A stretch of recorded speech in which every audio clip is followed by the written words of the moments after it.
right.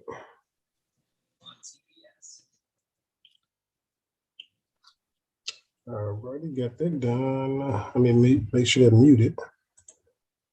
Oh, yeah, mute. All right, good. All right, got it. And then record.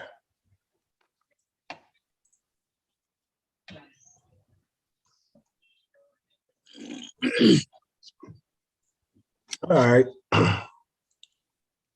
Main thing I wanted to talk about today was how you attract motivated sellers, right? So many people don't understand the importance of the business. The most important thing you need to be successful in real estate is to have a target audience. You got to have somebody's that needs your service, right? And you have to figure out how to attract those folks or where to find those people, right? So one of the most important thing is to have lead generation, right? You want to either find leads you want them to call you. You want them reaching out to you. They want them to reach out to you on text message, phone, email, any kind of way. So the most important thing you need is somebody that needs your services. And if you don't have anyone need your service, then you working in vain, right? You can't wholesale. You can't fix and flip. You can't get a rental property. You can't bury it. You can't do anything extra if you don't have anybody to work with. So you got to find motivated sellers, right? I believe it or not, it's a lot of ways to find motivated sellers out there. It's a lot of ways. Some of the ways that most people do is they either pay a virtual assistant to answer questions and ask questions for people to help them gain insight and basically let the one person, it's like levels to it. This person call this person, or this person, they send out a campaign through marketing, and then they come back to them, and now they have an audience of people that ask some questions, and once they answer those questions, then they vetted that person for the actual person that probably gonna come in and close the deal. So it's important to have help if you're doing it that way, for sure. Now you got other ways to do virtual wholesaling. Basically, you can have a real estate agent. That's the easiest way. Hey, get on their list and have them send you houses at the same time. Tell them, hey, look, be on standby. I'm looking for a certain house in a certain area with so much square foot, with so many bedrooms, so many bathrooms, and under this price range. If any deal come across like that, I want it. Just let me know. Now you got another lead generator, right? They going out there finding deals, or they out there looking at people that want to sell their houses. Their house may not be ready for the market, and they just want to sell it as is. And now you can get that person and sell it, buy that house from that person, and the realtor get paid. You get the property, and you can do whatever you want to do: fix and flip it, bird, wholesale it, whatever you decide, right? So that's your other option, right? Then you got other basic options. You can just tell neighbors and friends and family members, hey, I'm looking for to buy some houses cash. I'm looking for a sweet deal. Or, hey, I'm looking for somebody that just need to move now. Or, hey, you know anybody about to lose their home? Or, you know anybody got tax liens, So those all are different ways that you can definitely find motivated sellers. Those are easy ways. Now, these are the ways that you may not be thinking about. You can literally go out there and get some signs made, or you can make little door signs and you can put them on abandoned houses or vacant homes. Yep. That way, when they come back and check the house, they can see that you're interested in buying a house. And hey, here's my name, here's my phone number, call me, I would like to buy this house. That's one way. You can do Post-its, right? You can get some stickers made. You can go and get some stickers made and then just stick it on the wall or the doors of the houses that you want to do. You can, what's that? Say again? Oh, I was saying that's a good idea. Yeah, you can see stickers out there. You can have stickers made. Your name, your email address, your phone number, hey, how to contact you. All right. The best way to do is have a lead generating email address. But you can put that on all right, now be careful because you may get in trouble for this one, but you can put that on gas stations at the gas pump. You put it on a gas thing, and then that way somebody come up there and pump gas, they see your name and your phone number and everything, they know how to reach out to you. We buy houses, whatever. Um, you got other things like driving for dollars. That's something that we do all the time. We're driving neighborhoods all the time, right? If we see grass growed up, we see the trees out in front of the house, we see the lands, we see some issues with that house, something that don't look quite right. That is a property that you may want to go and put that door handle on, that door hanger on, or you may want to put a flyer on that thing. You can do a flyer. That's another way, write a flyer out. You don't put it in the mailbox, you put it on the side of the mailbox where the flag goes up and down, right? You can do that. That's another way. But if you drive for dollars and you see something that don't look quite right and you think that house may be abandoned or vacant, then you may want to find some kind of way to do it. The other thing you can do is go to the next door neighbors of those homes if they outside and ask questions. Ask them, hey, do you know who live here? When the last time they been here? They haven't been here in a while? Okay, do you have a phone number for them? And then you can call them and get the inside scoop. Or you can just ask them to, right? You got virtual wholesaling. Virtual wholesaling is when you go in and you look for a zip code on Zillow or Realtor or whatever real estate website, and you just start searching and you just looking at the streets. You go driving for dollars on the computer. You muted, bro. How you doing? You muted. I can't. Oh yeah, I just got a call that came through. Oh, you know, I got my station set up now, man. I don't know if you see. Hey, look, I got my microphone now. 1, 2, testing. So yeah, man. I'm getting legit over here, man. See. But I don't use it because. Yep. See? I don't use it only because when you record, I haven't figured out how to make it record to the Zoom yet. Ah, okay. The last time I used it, it didn't record to the Zoom. It just record. Y'all heard me, everybody heard me, but it didn't record on the tank. I'm like, oh, gotta work on that. Got it. No, man, I'm listening to everything you're sharing, man. The virtual wholesaling, and so yeah. So overall, like, what's the topic tonight? Just finding motivated sellers. Okay. Attract and find motivated sellers.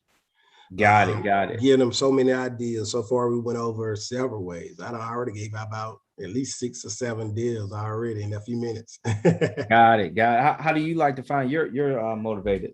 I like word of mouth, man. I like word of mouth. I like somebody going out there telling somebody about what I'm doing and they send my way. I prefer that way. Right. That is definitely, I agree with you, man. It's definitely one of the ways to have a higher closing rate, with the word of mouth, because those folks have already been vetted. I say vetted, they've already like initiated conversation that they want to sell. Absolutely. And so word of mouth is definitely the most powerful tool of advertising out there. What other ways do like, I guess, your top 2 or 3, what would you say? Oh, top 2 or 3. Facebook is one. Just posting on Facebook, looking for some homes for sale, looking for somebody to motivate, looking for motivated people, looking for anybody want to get in real estate, anybody want to get rid of real estate. That's maybe the number one. I think I got a lot of deals off of just doing that alone, just posting on Facebook, maybe 3 times a week or so, and keep it fresh. I think that may be one of the biggest ones. Second one is realtors. Just telling realtors, hey, I'm interested in properties in your area. If you find any sweet deals, let me know about them. And before you know it, we'll have a conversation. I don't think I have a good closing rate with realtors, but I do have a good conversation. I do have another set of eyes out there looking for properties for me. And then that's how I get more contacts with more people that's doing the same stuff. Right. Okay. So word of mouth, Facebook, and realtors. Yep. Word of mouth is, like I said, your favorite. Facebook is like, reaching, a massive amount of people, the least amount of effort almost. Because are you like involved in any groups on there? Is that where you're finding your sellers, or is it just from like family, friends? Old school classmates, old people that went to school with me. They pretty much a word of mouth. They say they've been looking at me post stuff for a minute and they had a situation, then all of a sudden they come about. I just got a phone call 2 days ago. 2 nights ago from a classmate from college. Said that, hey, her house in foreclosure and she want me to check it out. Well, she was basically giving me the information about it. We visited this before, but she said they trying to short sell it, and I'm like, hey, what do you need my help or not? Are you trying to get me to assist you or not? And she was like, well, they told me to get a realtor. I said, all right, I'm here when you're ready. I'm not going to pressure you to let me assist you. Right. I'm just a real estate investor. So I told her, hey, if you're ready for me to help you, let me know. If not, then hey, do you. Right. Man, I'm all over that. Now, do you know what style of home it is? When I say style, is it like more of a newer style home, Nah, older style? I would have told you more about it if I thought you was interested in it. Like if it was one of, got it. Yeah, it's a nice home. It's 3 bedroom, 2 baths, but it's definitely in the meat of the hood. Got it. Yeah, and it's not worth. It's the value is the amount it is. It don't have no meat on the bone, and then you have no, like the neighborhood, the subdivision was good in Caddo, not Caddo Heights. In the Heights, yeah, it's in the Heights, right across from the airport in Shreveport. Okay. Right. Oh yeah. I know. Yeah, they got library over there and all that. Yeah, right behind there. Yeah. Oh yeah. I know. Yeah. No sir. Thank you. Thank you. Hey, I don't even want to rent over there. No sir. I know they. Hey, when I was over there checking out the house one time, I heard.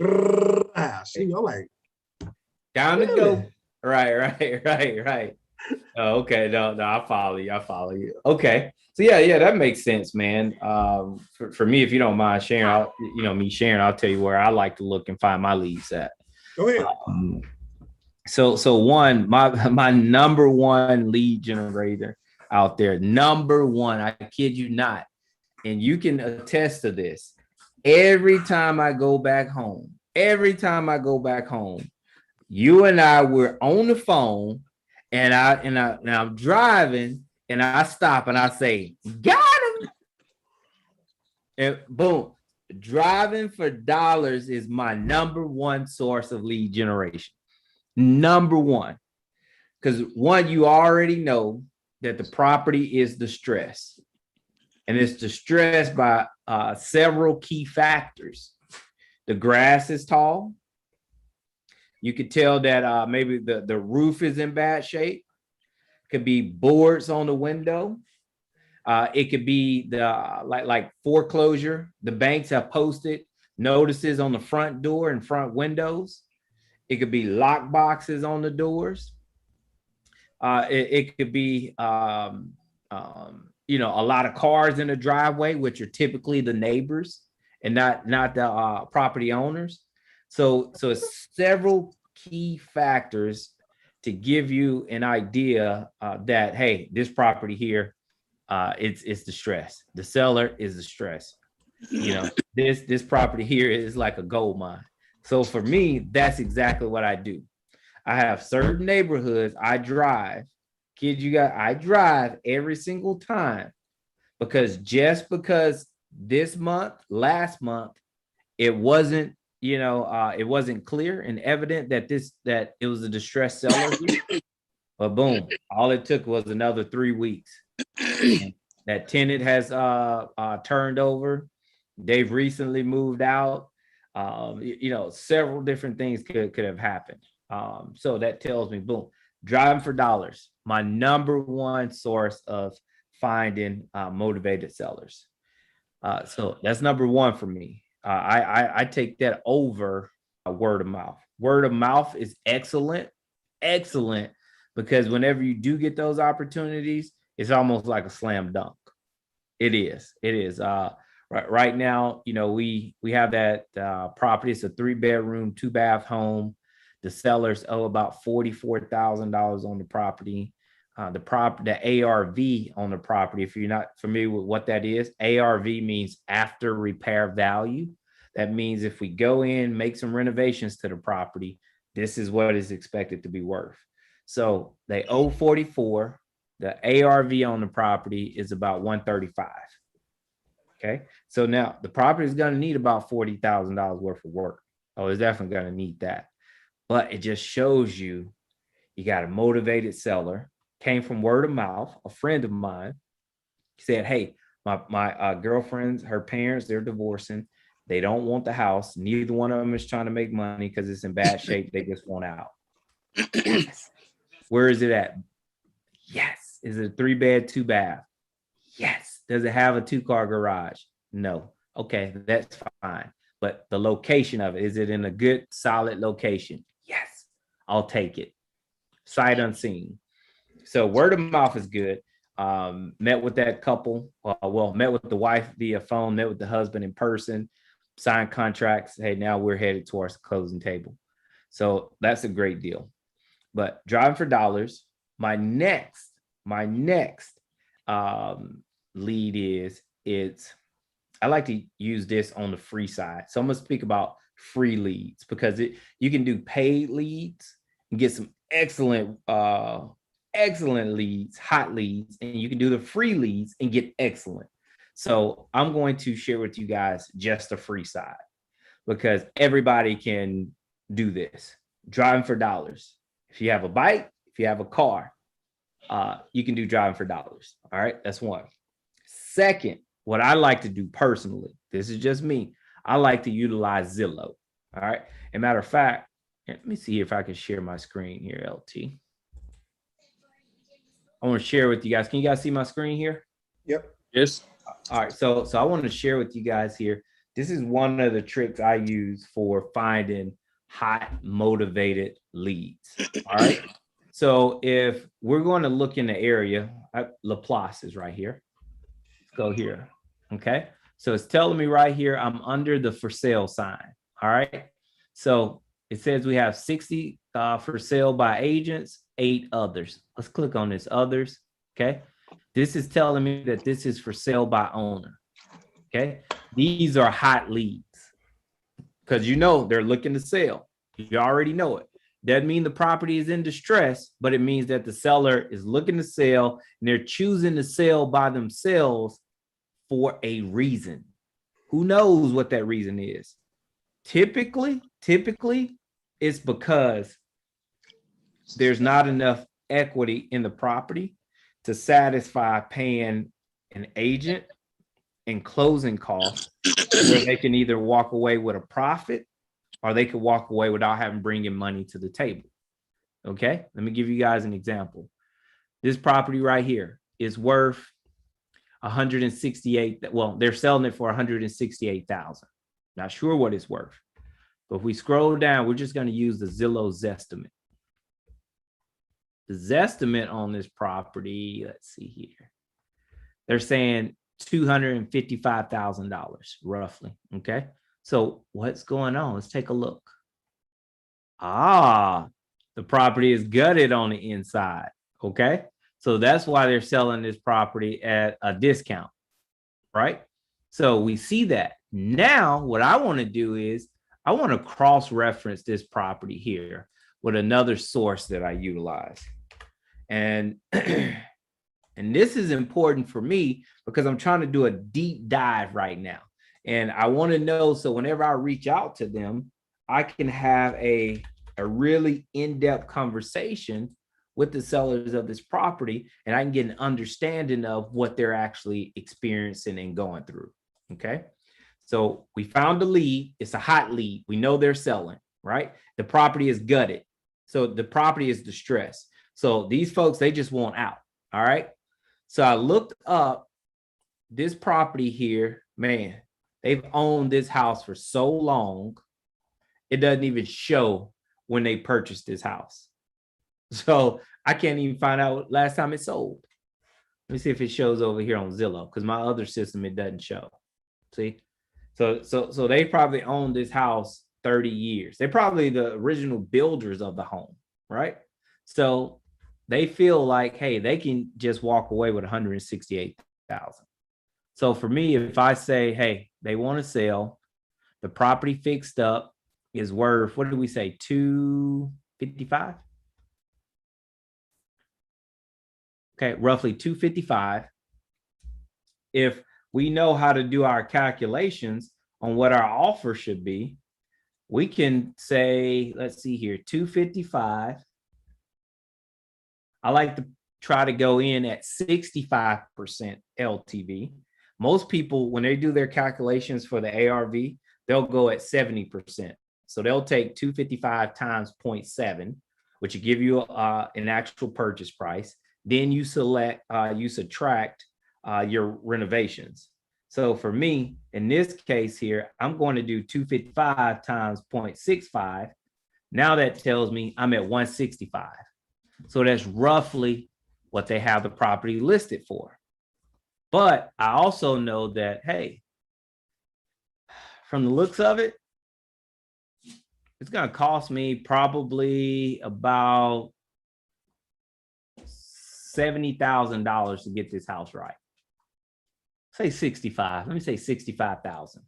So that tells me if I subtract the repairs from that 165, now I'm down to $100,000. So that's my offer. Does it mean that they're going to take it? No. Does it mean they're going to reject it? No. What it does mean is, hey, now I'm coming to the table. I have an offer for you, right? So in the event they do accept my offer, I'm all in from the purchase and the renovations. I'm all in 165. So if I'm able to sell this property for 255, I can make a pretty nice little lick, right? Yeah, pretty nice. So that's just where the numbers and the negotiation starts. Doesn't mean that that's where I'm going to finish, but that's definitely where I'm going to start. So yeah, so it's awesome. That's what I like to do. Zillow, okay? You look for sale by owners. Like, look at this one here. I got this one listed here at 120,000. And I actually did research on this one already.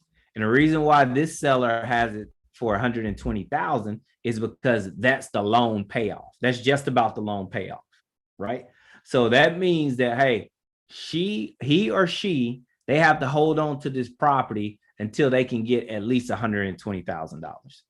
That's why this property isn't listed with an agent, because the seller can't afford to pay the agents and closing costs on this transaction, right? So what do? I call this seller. All right.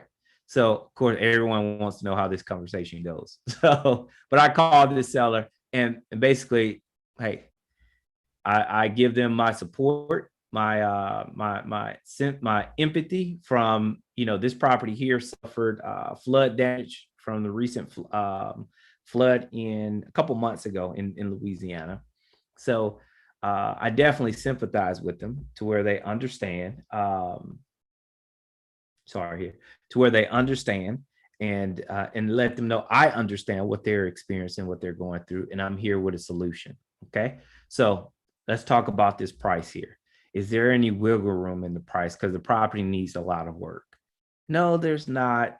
Well, yeah, it's probably not a lot of wiggle room based upon what that's just about what the mortgage payoff is. Yes, that's absolutely right. Because I see you've owned this property for 2 years. It seemed to be like a pretty nice house. Yeah, it was, but so what are your plans right now? Because you're selling, you just want out. What are you going to do? So I'm moving closer to family and friends in Baton Rouge. Okay, perfect. Tell you what, I want to buy your house for exactly what you owe on it. All right, you walk away. So that's the beginning of the conversation. If you guys want to know more about the conversation, you guys have to, let me see here if I can pull this up. Let's see here. It's the PowerPoint. There we go. So if you guys want to know more about how that conversation went, you guys need to go ahead and place your orders for this book. The book is coming soon. Subject to real estate financing. Kid you not, guys. I just executed this simple financing technique strategy with this owner. I'm still going through the process right now, but I just executed this with another seller of a property to where I bought their property, zero cash out of my pocket, no credit at all. Let me take that back out of my pocket. It cost me $1,800 for title to close the loan. And it also cost me $100,000 towards the seller. So the seller will walk away with $100 check. So all in, I'm $1,900. All in. I execute these types of strategies all the time. All the time. And here, you take a look. Let me go over here to give you guys an example. This is the property right here that I utilize this exact same strategy on. Exact same strategy on. The purchase price of the property is $198,000. $100 down. $100 down. That's all I put down. My closing cost was $1,800. Okay, so all in, I'm $1,900 to buy a house. That is unheard of. $1,900, and this is all from Zillow. All from Zillow. $1,900. Now, my rent on this property, I rent the property out $1,600 a month. My mortgage is $1,325. I make $275 a month off of this property. That's net cash flow. Okay. Gross is 16. Net is 275. Now, here's what's super sexy about this that's not shown on here. I got a $7,000 down payment on this property. $7,000. So you look at $7,000. My dog's going crazy. Stop, boy. $7,000. You should track the $1,900. So what does that leave me with? $5,100. $5,100 to buy this house. I made money to buy this house. As soon as I bought it, I made money. I literally left the title company, dropped off keys to the new buyers or to the new lease purchase, because I was doing lease purchase at the time. Picked up a check for $7,500. Done. Just like that. So Zillow, that's what I love to use. Love to use. If you guys want to know more about these types of strategies, definitely continue to follow us. Pre-order your book here, Subject to Real Estate Financing, is going to teach you guys, share with you guys all the tricks of the trade, exactly how to do it. So stay tuned for that. That book is coming soon, but it will be like on your shelves to where you guys can actually purchase it. I want to say in about the next 60 days for sure. I'm excited about that. Super, super excited. Shout out to LT because he encouraged me, motivated me, supported me with going out and documenting my success as well as my failures in that book, to where it can help leapfrog other investors like yourself to execute these types of transactions. So back here, Zillow. So driving for dollars. Zillow for sale by owner. And here is one more. If you go back up here, go right over here for rent. Done. So let's see here. There we go. All right, for rent. So what I like to do is I'll click on them, and I'm gonna show you guys a trick. So you see this one here is vacant. Doesn't look bad. Not a bad property at all. So it's listed with an agent. So if it's listed with an agent, I typically stay away from it because the owner's number is not listed. It's an agent. Now, if I wanted to get to the owner, hey, I could, do some other things to get to the owner. But in this case, I want to just stick and see if I can find a property that's listed by the owner. So that's a management company. So that's not anyone I want to talk to. Now, you can speak to management companies, right? But I'm trying to give you guys the brief overview up back here. So somebody else, they are listing, for primarily in this area. So it tells me here, all right, well, this strategy may not be the best here. So I'm going to remove boundaries. Let's go over here. There we go. Done. So now, this one's here is nice. And this one is rented low. They're renting this property out here at $1,350 and it's 1,700 square feet. This is the property I want to rent. This is not only one I want to rent, this is one I want to furnish and rent as a corporate rental. So look at it, it's a nice house. Appears to be in a nice neighborhood. Yeah, Yeah, not bad at all. So what I like to do, because this one is such a sexy deal, I like to go over and find out, hey, does a business own this or does an individual own this, right?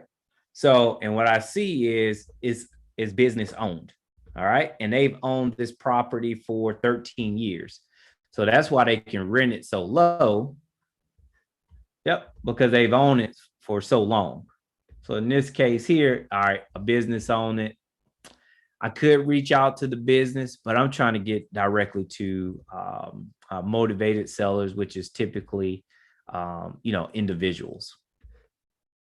So I just keep digging till I actually find one that's listed. See, that one's theirs by a property management. Till I find one that's potentially listed by owner. And what I'll do is I'll contact them. Hey, I'll shoot them a text. Hey, is the property still available? Excellent, it is.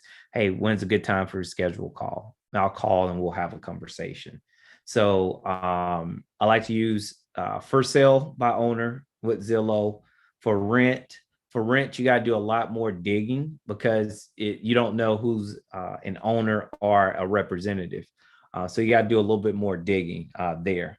Driving for dollars. So those are two hot leads. And lastly, for me, I like to look at absentee owners. So I'll pull a list of absentee owners in areas that I would like to be, I would like to be located at. So I like to utilize a tool called Propelio or PropStream. And what they do, you're able to, let me see if I can go in here.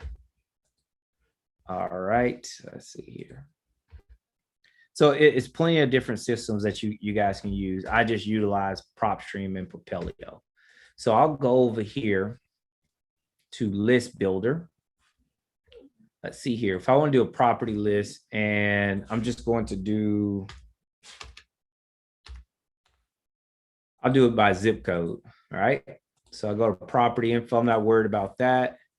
Owner information. I'm trying to get to individuals. Okay. So right now it's saying we have about 6,600, well, 67 roughly. So I go to absentee. Okay. So that narrows it down to 612. Okay. So I don't care about the equity. I don't care about the pre-foreclosure. I just want to know that they're absentee owners and they're individuals. So when I go over here, preview this list, it's giving me, the address, 3-bed, 2-bath, square footage. It's giving me some good information on the property, right? So when I click on it, absentee owner. They've owned this property here. It says for 10 years, they purchased it at 145, and they believe that this property is worth about 200. I'll take a look at it. Oh yeah, this is one I wouldn't mind owning. Nice neighborhood. Oh yeah, I like that. Yep, I like that one. So what I'll do is I'll come over here. I say, okay, Bruce, Acier. I don't know how to pronounce this guy's last name. So if I want to pay for this guy's contact information, I'll click right here. Okay. And it's going to cost me 15 cents. Okay. But now let's say if you guys are doing it and you see the owner, he's absentee, doesn't live here, but you want to find out his phone number, you can go over here to truepeoplesearch.com and you can backtrace by address,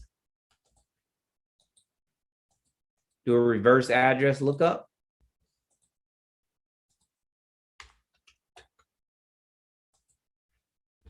There we go. All right, so it appears that these two could be the same. And that could be his middle name, Leslie. So let's see here. Motor bus.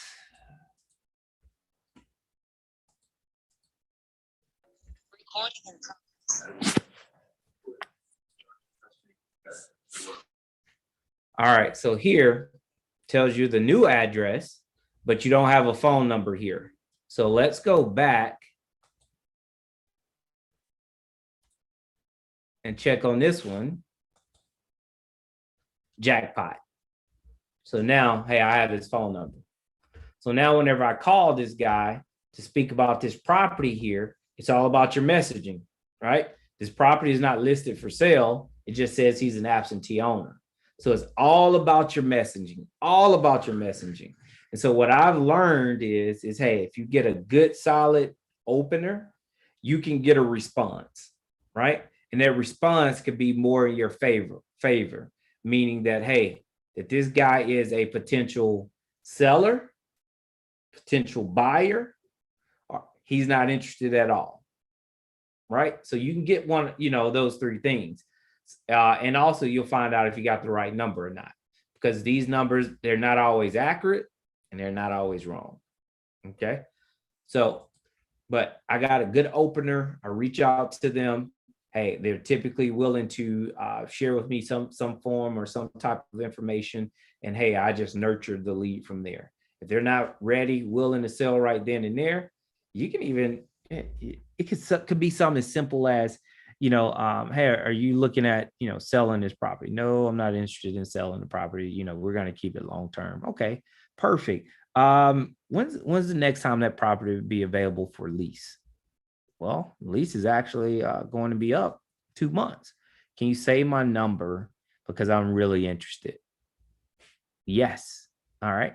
Or say my number and I'm still follow up with you next month. So it's, planting those seeds, when will it be available?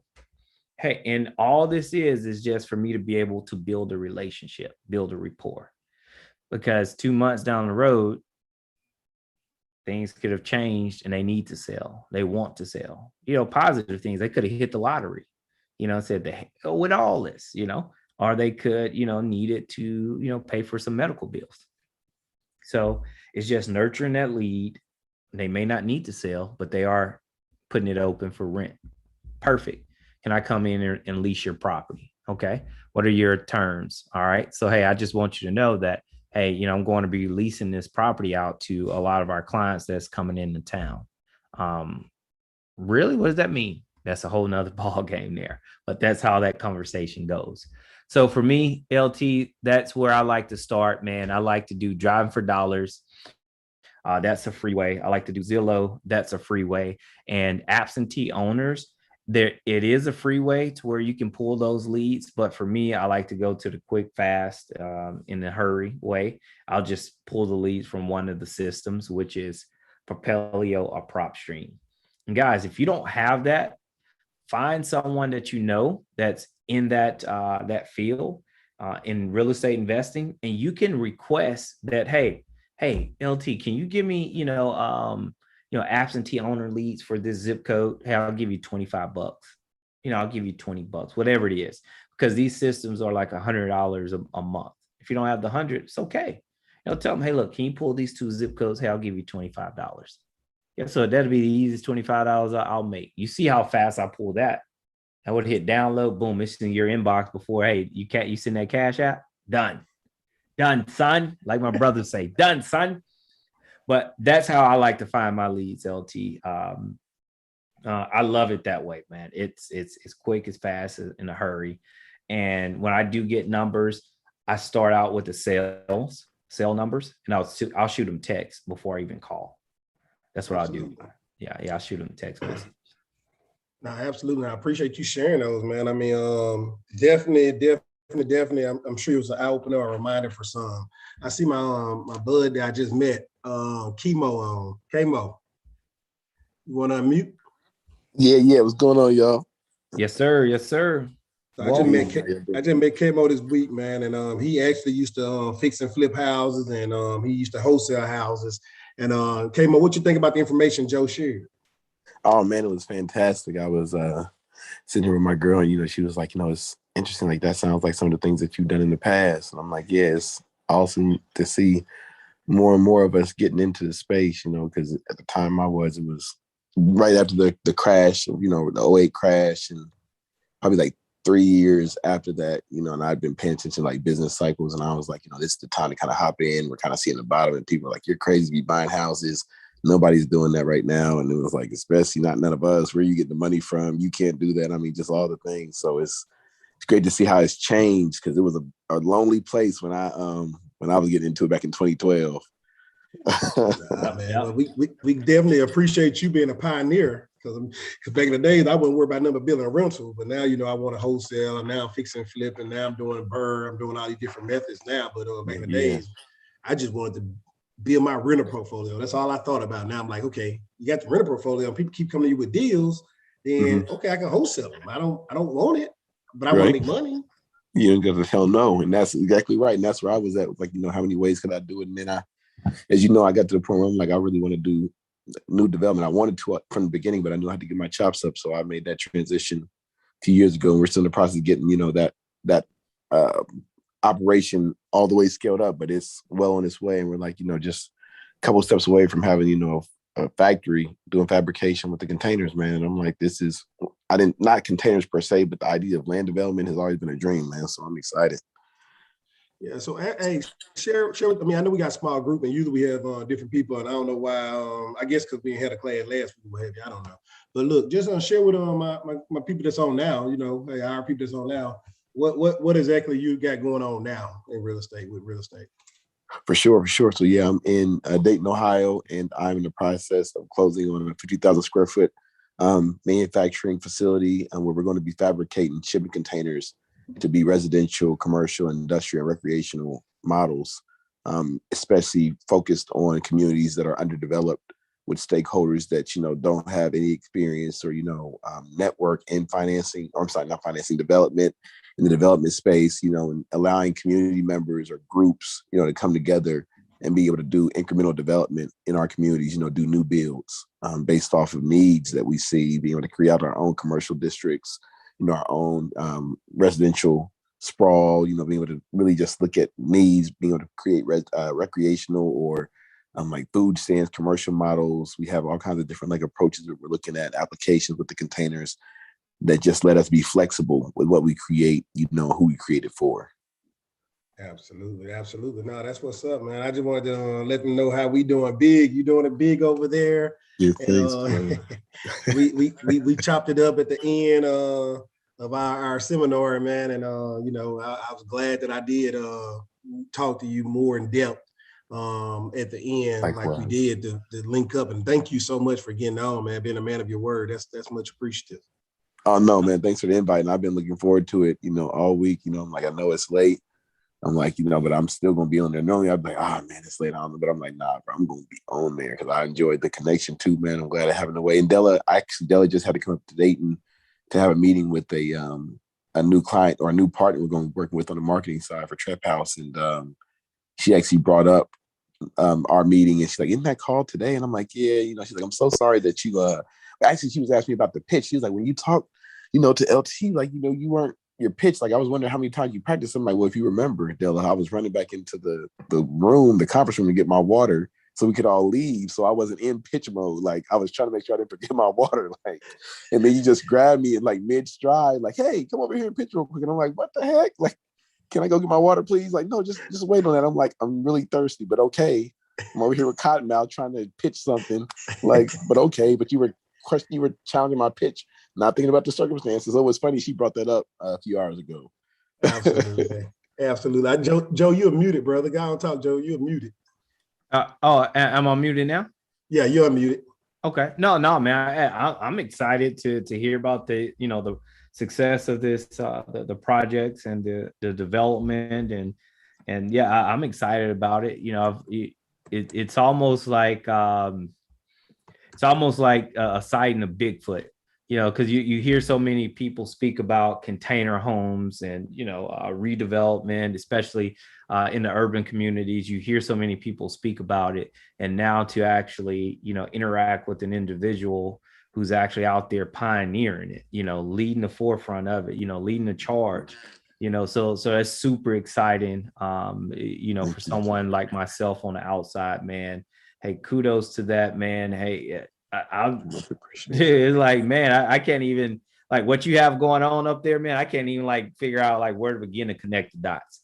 But what I've learned, I don't have to figure it. I don't have to figure it out. I don't have to know how to figure it out.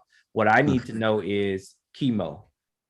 Chemo, is it chemo or chemo? Yeah, chemo. All I need to know is chemo. Chemo. You have this idea. Can you explain it to me? Okay, perfect. How can I be of service to you? How can I learn this information and be of service to you? That's just like, that's real estate in general. How can I learn it and be of service to you? And what you do is, you know, for us as investors, as learners, we get as much as we can from those individuals, and then we move on. When I say we move on, not saying we don't have a relationship with KMO anymore. No, we move on to gather the other side of the business that we need to gather. So the things that, you know, the financing side, he can share so much with us about financing, but eventually we need to get with a banker, someone who's lending. So we go on. So we keep our relationship with KMO because he knows the questions to ask that we don't know to ask. So we keep that relationship going. And next thing you know, boom, I was once an understudy of KMO's to now, hey, I'm viewed as a trusted partner, as an ally, and we're able to do these things together.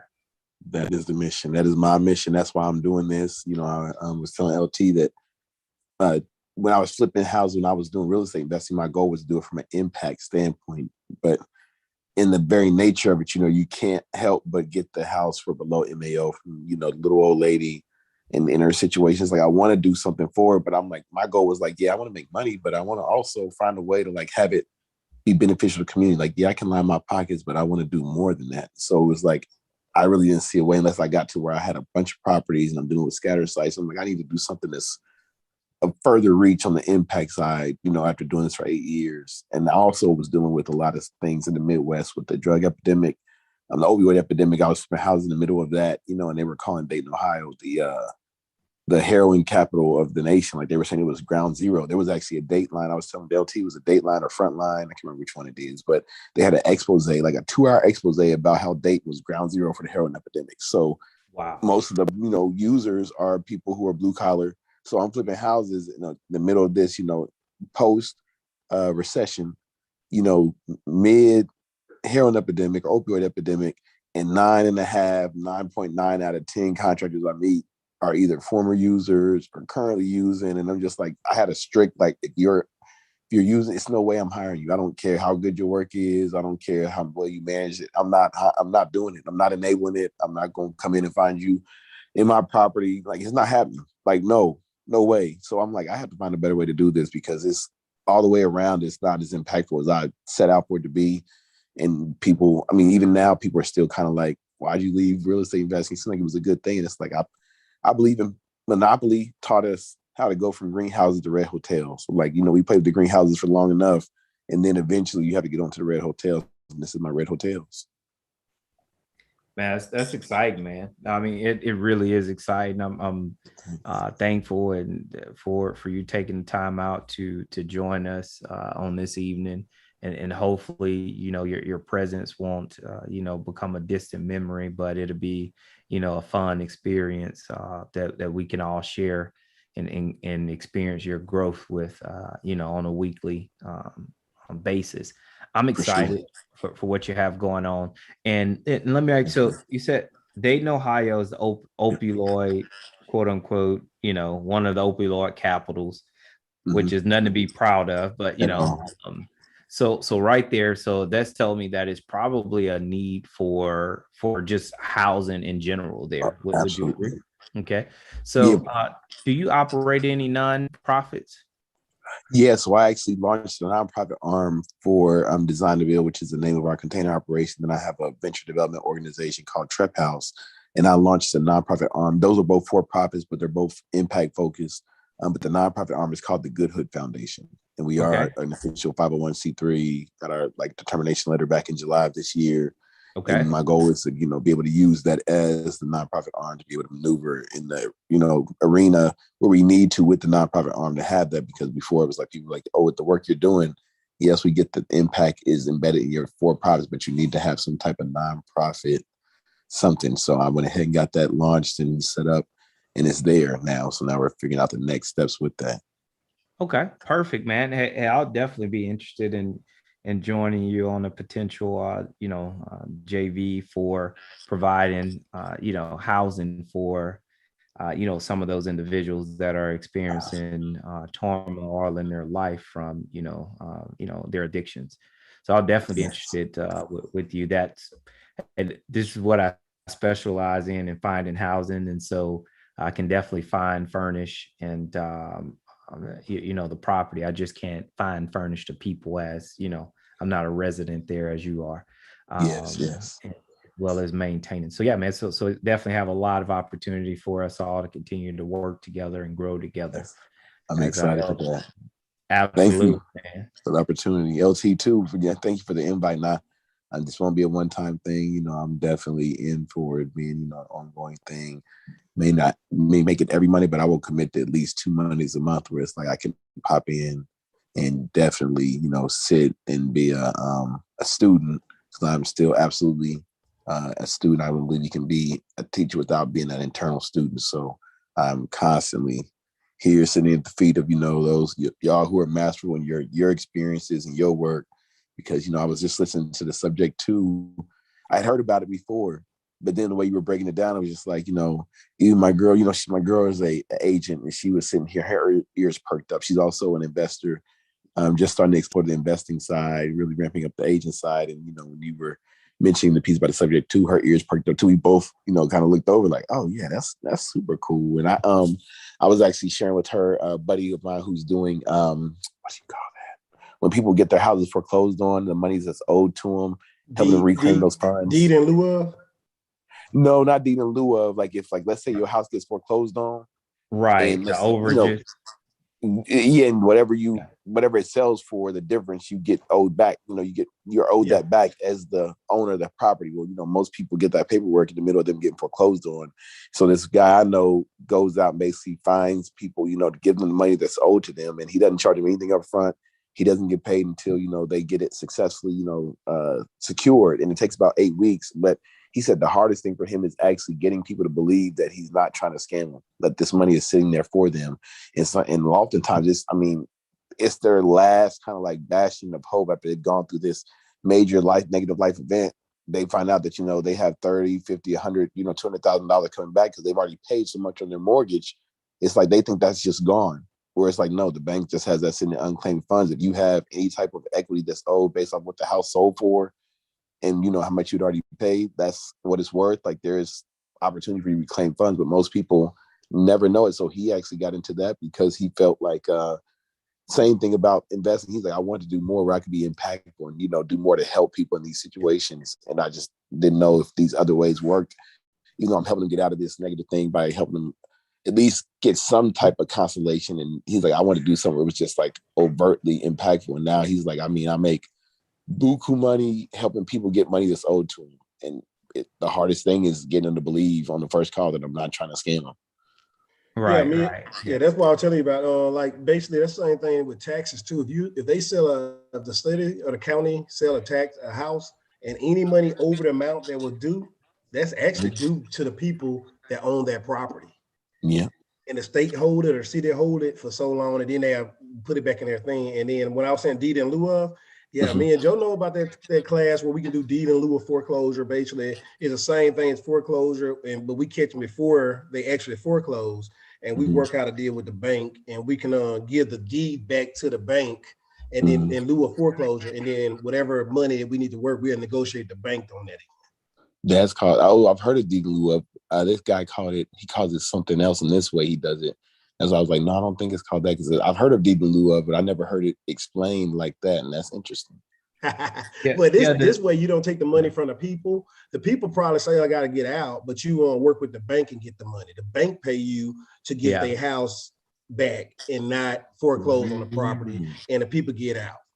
That is beautiful. That's what I'm saying. There's so many ways.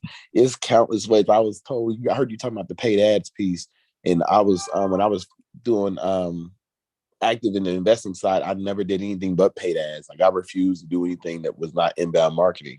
And so I took 2 years to understand internet marketing. And then I found a firm that specializes, helping real estate investors, and they managed my campaign. But I knew enough to vet them before I started paying them, and it was phenomenal results. And something that they told us was that every lead should actually be some type of deal. If these people are calling you, unless you don't, the only reason that it won't be is because you don't have a big enough tool belt check. You don't have enough tools in your tool belt check to know how to make every single lead a deal, which is really just rearranging the letters of the lead to make it a deal.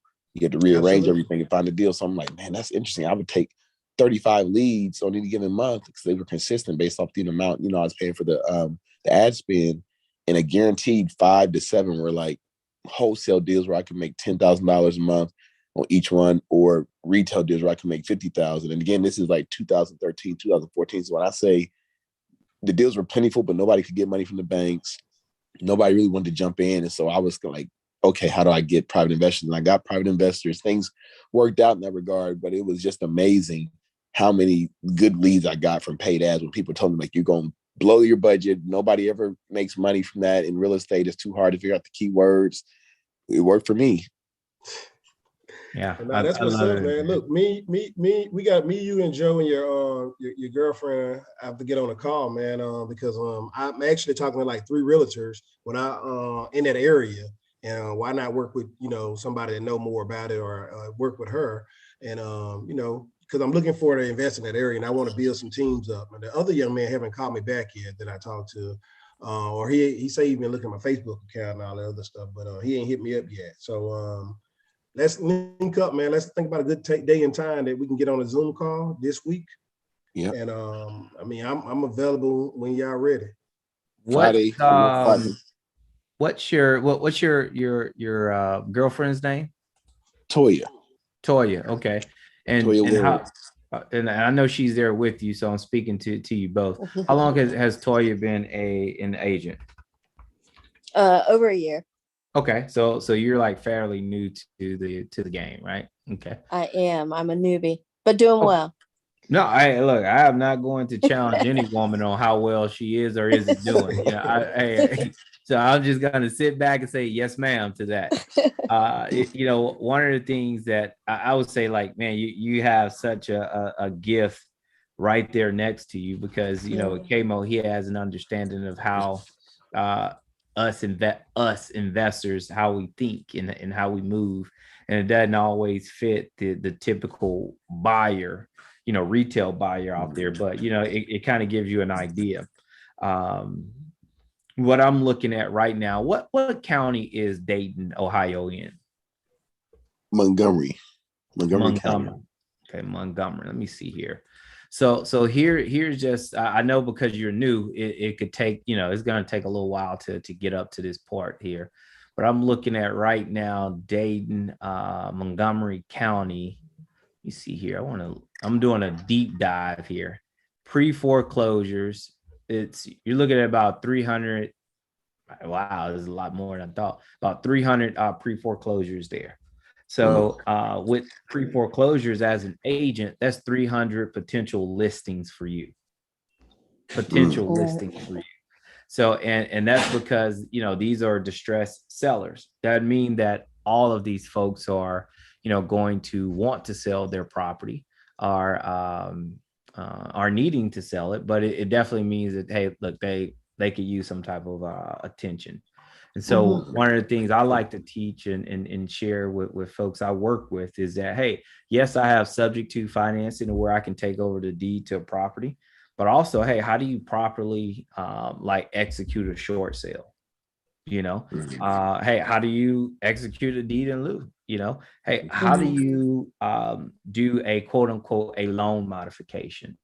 How do you, what is a loan modification? How do you do a repayment plan? How do you do all these different types of things to help you get to, ultimately to where you want to be, and that's where it goes back to, hey, if they're willing to speak to you, there's an opportunity for a deal there. If they're willing to speak to you, it's an opportunity for a deal. So it all comes down to, hey, how creative can we be when it comes to these deals? And also, hey, what exactly is the need of the seller? What Mhm. are what is their needs? I kid you not. I share it with the group. Man, it's probably been a month. I shared the group, found a property, going through foreclosure. The owner moved, didn't want it. Perfect. I called. He was like, yeah, man, it's going through foreclosure. Okay, I tell you what, let me buy your house for what you owe on it. Okay. So look, so you see my subject to strategy. You see that subject to, they deed the property over to us, but we keep the mortgage in their name. Right. So the financing is still in your name, but we own the house. We can do what we want to do with it. We're not assuming the loan, we're servicing the loan. Because when you assume it, now it's in your name. Mhm. I'm just servicing it. So it's okay, look, I want to buy your house for what you owe, what you're behind. The guy was $38,000 behind. Imagine who wants to come drop $38,000 on like a market value house? Nobody does. Right. But because of the techniques I've learned, hey, me and LT, we got together. We say, look, this is a great opportunity here. This house requires less than $1,500 in repairs. And that's Oh, really wow. clean up the yard, fix the gutters, a good clean on the inside, and a water heater. That was it. That was it. I kid you not. I Wow. kid you not. So look, we got to get this house. So we reach out to the owner. The owner signed some documentation so we could speak to the bank. Then from there, we called the bank. Hey, this is what we want to do. We negotiated with the bank. The bank modified this gentleman's loan. You guys are gonna think I'm lying when I tell you this. You're gonna think I'm lying when I tell you this. My monthly mortgage payment now, the house right now, as is worth $235,000. Jeez. $235,000. The balance on the house was $180,000. Okay. So for him to walk away, we make 60 grand just off top. What do you think my monthly mortgage is? $200 a month. How much? 200. You're close. 180. Very 170, close. 175. No, it's more than that. It's more than that. 250. 200 and like almost $260 a month. Wow. Wait, you want to know something sexy? Yeah. Hey, how much you think I'm renting? How much you think I'm renting that house out for? $1,200 a month. No, sir. 25. But you up there? You got to be up there. Hey, $1,600 a month. Wow. That's lovely. So yeah. So you looking at that huge gap. Now here's the thing. My mortgage is not going to be that price forever. I got 6 months. 6 months. So I got to make my payment 6 months. Boom, boom, boom. All right. At the end of 6 months, they give me a new note. All right. Hey, I can deal with that. I can deal with that. So I got the house because I knew the bank was already working with us. I put $1,500 in. We put $1,500 in. All right. We rented it out. The person gave us $1,200 down for a deposit, gave us $1,500 that month. So now we're at, what's that, $2,700. So we're up.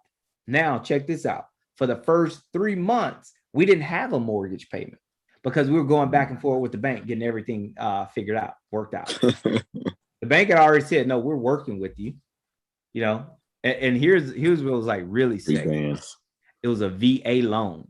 So veterans can do this here.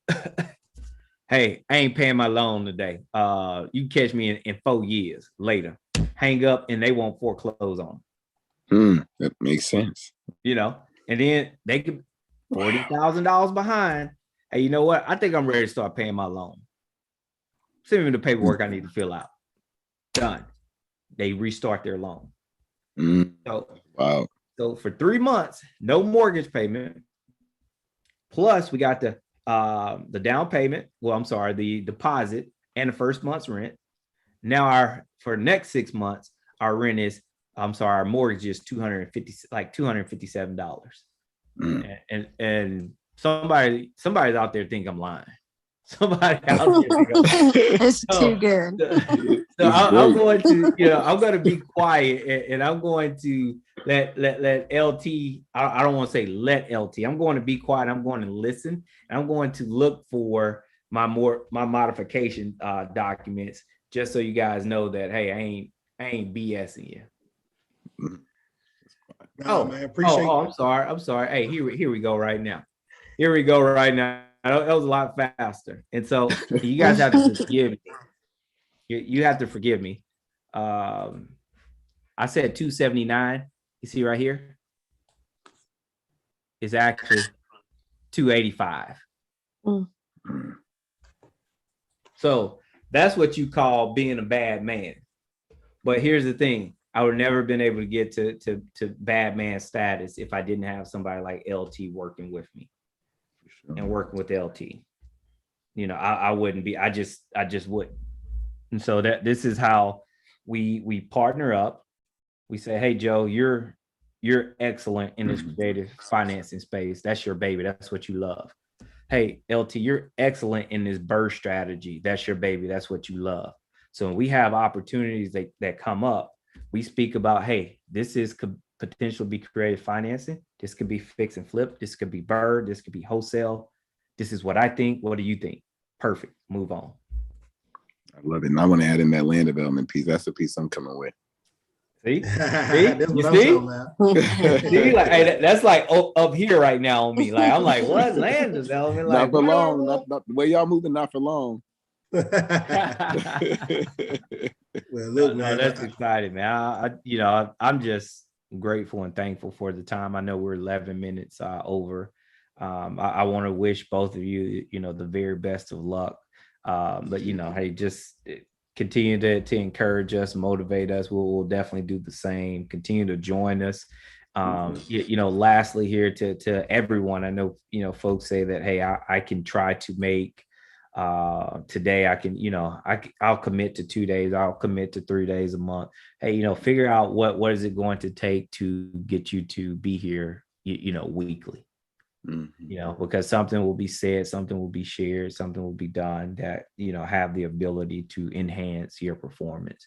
And that may actually be from you speaking that night. It could very well, be from that. And so, yeah, so I'm very grateful for you too. I'm grateful for everyone that's on the call. LT, the floor is yours, my brother. Thank you. No, Thank man, you I so appreciate much, it. It's great conversation. Great, great, like as always, getting it on. Like, hey, look, keep K-Mo and Toya, we do this whether it be 3, or whether it be 10, or whether it be 100. We're gonna be just like, hey, real with it, straight with it, honest with it, so we can help the next person be better. Yes, we would definitely Good. check in. So, hey, let's get together, man. You got my number. Just text me on what date and time be good for us to get on a Zoom call so we can line up some stuff. Because I am interested in growing a team over there, whether it's me helping some other folks get started in just real estate, investing, mentoring, and coaching them and moving forward. So every state, we try to do it in every state, period. Oh, I love it, man. Yeah, we going. Awesome. I'm gonna text you tonight. All right, cool beans. Y'all take care. Anybody else got anything before we Thank you. close? Yeah, I got on late, man. Thank you, brothers, for all of the info. Absolutely, absolutely. You already know.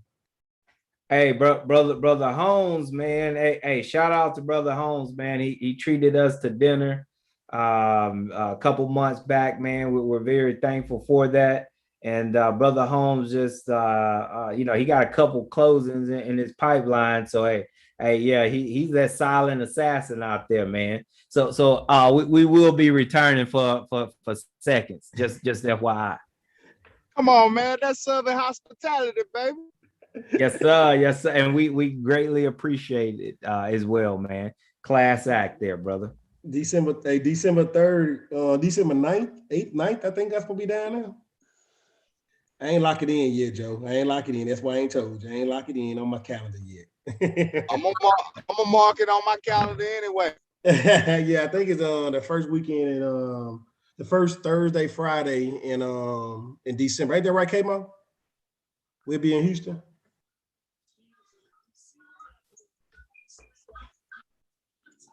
He didn't meant to mute on me. Yeah, I think it's the first weekend and the first Thursday, Friday. But I ain't for sure because I know I got to go home for Christmas, so I don't know if I want to go back for that many times. So I'll let you know more as the time come closer. All right, y'all take care. Y'all have a good night. Thank y'all for joining us. Yes, sir. Thank you. Thank you. Thank you. Good night.